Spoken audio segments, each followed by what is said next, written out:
Welcome to Satya सिद्धांत वेद स्वाध्याय subscribe.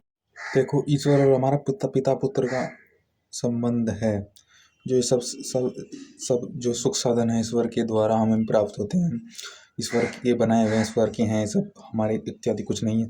तो क्योंकि देखो, अगर हम उसको ईश्वर की भांति इसको अपना समझेंगे, जैसे कहते हैं कि जब वृद्धावस्था होती है किसी पिता की, किसी मालिक की, तो वह चाहता है कि जो, जैसे कि विद्वान चाहते हैं कि इसकी उन्नति मेरे बाद भी ऐसी ही बनी रहे, इसकी दशा भी ऐसी बनी बनी रहे, यह लड़का नया भी इसको ऐसे ही, इसके लिए ऐसे ही इम्पोर्टेंट हो, इसके लिए महत्वपूर्ण हो, उसको इतनी यो समय देता हो, उन्नति करता हो, तो ये समान रूप से समान प्रेम भाव वाले व्यक्ति पिता पुत्र के संबंध, तो उनका उसका अधिकार उसको प्राप्त हो जाता है। तो वो अधिकार उसको दे देते हैं कि यह भी समान रूप से इससे प्रीति करता है, इससे जुड़ा हुआ है, इसका हित चाहता है इत्यादि। तो यही है कि जो सबके एक दूसरे से सबका सबका इसमें भाग है, ईश्वर का है।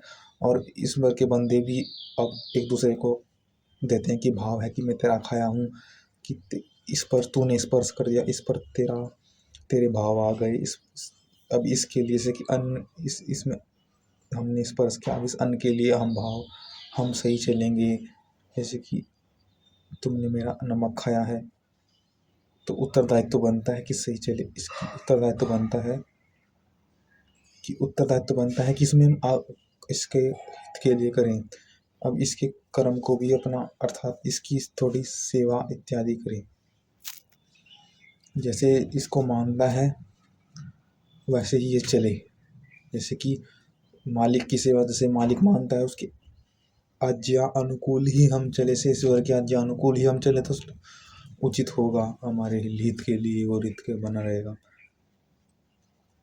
जैसे कि हम, जो पिता पुत्र का संबंध है उसमें यही है कि जैसे धारण करता है, ईश्वर ने सबको धारण कर रखा है। स्पर्श मात्र, अर्थात हम जैसे कि अन्न देते हैं विद्वानों को, घर हमारे पास आते हैं, तो विद्वान वही अन्न हमने खाया, वही अन्न हमने विद्वानों को दिया। विद्वानों से हमारे दोनों के भाव जुड़ गए, क्योंकि उसी से हम स्पर्श हो गया, तो स्पर्श हो गए तो हमारे दोनों का उत्तरदायित्व सुख की ओर बढ़ रहा है, क्योंकि हमने धारण किया है, धारण करते हुए। तो यही सेवा इत्यादि का भाव है, सेवा करनी चाहिए। जिनकी, जो हमारे हैं, जो बलवान से सृष्टि को धारण कर रहे हैं, उनकी हमें सेवा करनी चाहिए। तो विद्या ध्यान दे रहे हैं, विद्वान विद्या धन इत्यादि, विद्या धन। और इसमें यही है कि जैसे कि सूर्य किरणों से पवित्र उत्तम व्यवहार करते हैं, हमें उत्तम व्यवहारों को जानना चाहिए, कैसे इनके भाव है, इस पर भाव से जुड़ो, एक दूसरे की उत्तम करें, उत्तम कर्म करके सुखी हों।